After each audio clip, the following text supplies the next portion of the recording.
Assalamualaikum warahmatullahi wabarakatuh. Perkenalkan, kami dari kelompok 2 dari 12 IPA 3 dan pada kali ini kelompok kami akan membawakan tema demokrasi liberal pada Kabinet Sukiman. Sebelum itu, perkenalkan kami terlebih dahulu. Saya Haikal Memperbasuara. Saya Ahmad Fauzan Fikran. Saya Maram Bimo Satria Wijaya. Saya Putri Kuhilda.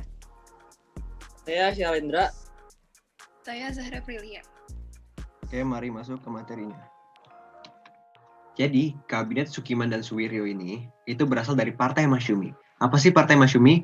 Masyumi adalah organisasi yang dibentuk Jepang dalam upaya mereka untuk mengendalikan umat Islam di Indonesia. Tujuan partai ini adalah untuk menegakkan kedaulatan negara dan agama Islam.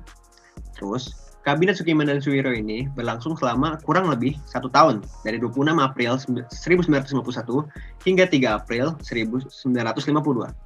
Jadi, kabinetnya gabungan dari Masyumi dan PNI. Terus kabinet ini merupakan kabinet kedua setelah penghapusan RIS atau Republik Indonesia Serikat. Kabinet ini bertugas pada masa bakti 27 April 1951 hingga 3 April 1952. Kabinet ini telah didemosionir sejak 23 Februari 1952. Nah, properti kabinet pada masa periode Kabinet Sukiman itu ada beberapa tokoh yang memang sering kita dengar.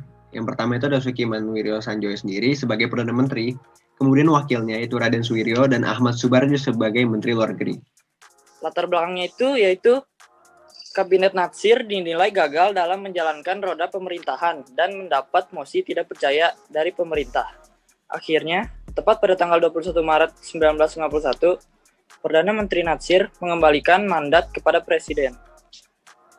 Presiden Soekarno kemudian menunjuk Sukiman dan Jojo Sukarto menjadi formatur.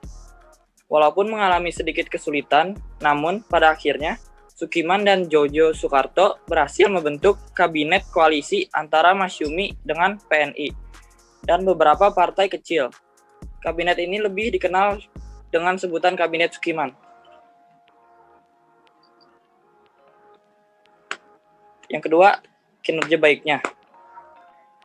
Yang pertama itu menjalankan berbagai tindakan tegas sebagai negara hukum untuk menjamin keamanan dan ketentraman serta menyempurnakan organisasi alat-alat kekuasaan.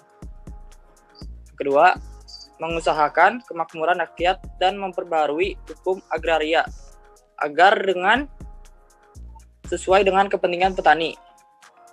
Yang ketiga, menyelesaikan persiapan pemilu untuk membentuk Dewan Konstituante dan menyelenggarakan pemilu itu dalam waktu singkat, serta mempercepat terlaksananya otonomi daerah.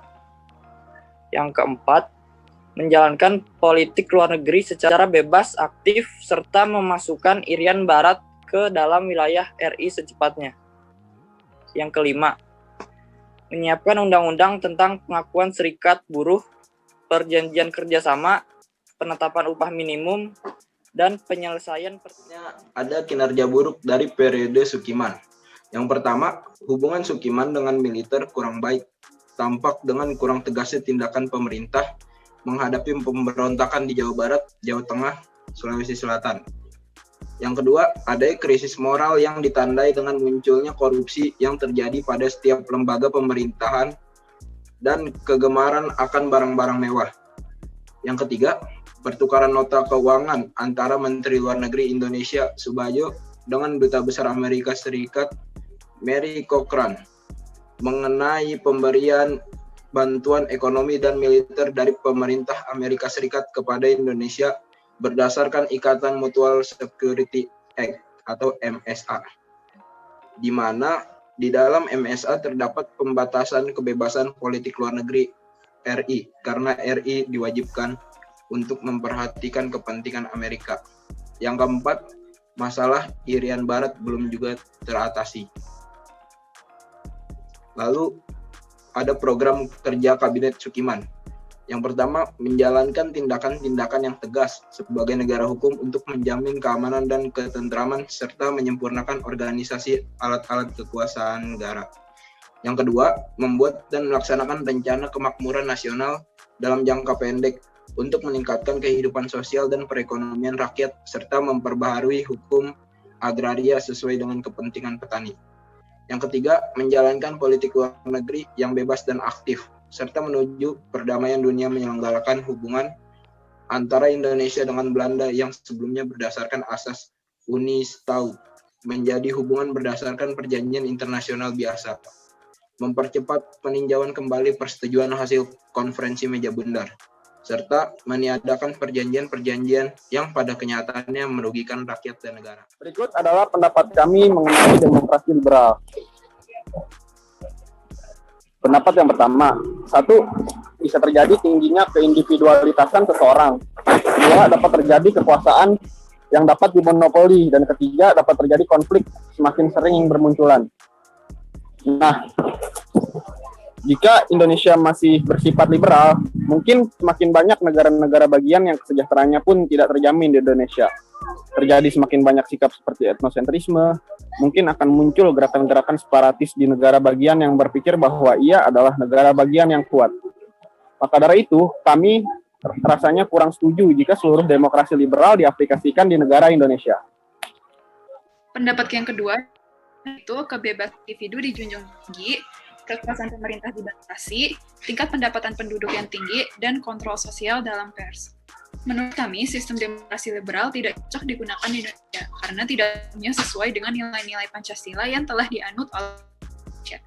Dalam negara liberal, kehidupan beragama diatur secara bebas sehingga muncul sekelompok orang yang ateis.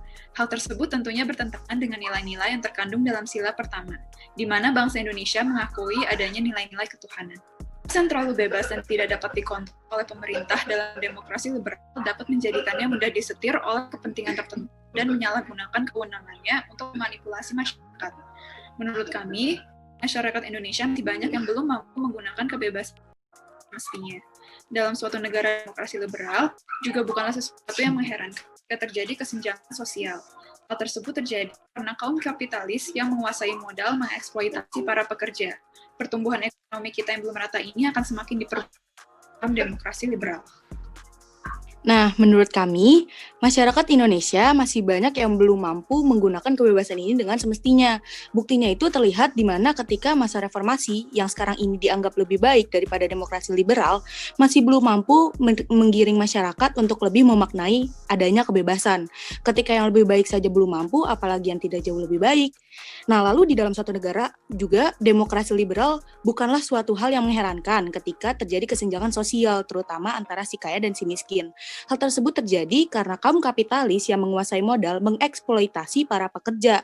Pertumbuhan ekonomi kita juga yang belum rata ini akan semakin diperburuk oleh paham demokrasi liberal, yang akan membuat yang kaya akan semakin kaya dan yang miskin akan semakin miskin. Karena itulah pendapat kami menyatakan bahwa demokrasi liberal itu tidak cocok untuk dijalankan di Indonesia.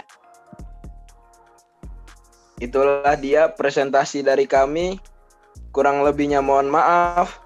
Wassalamualaikum Assalamualaikum warahmatullahi wabarakatuh.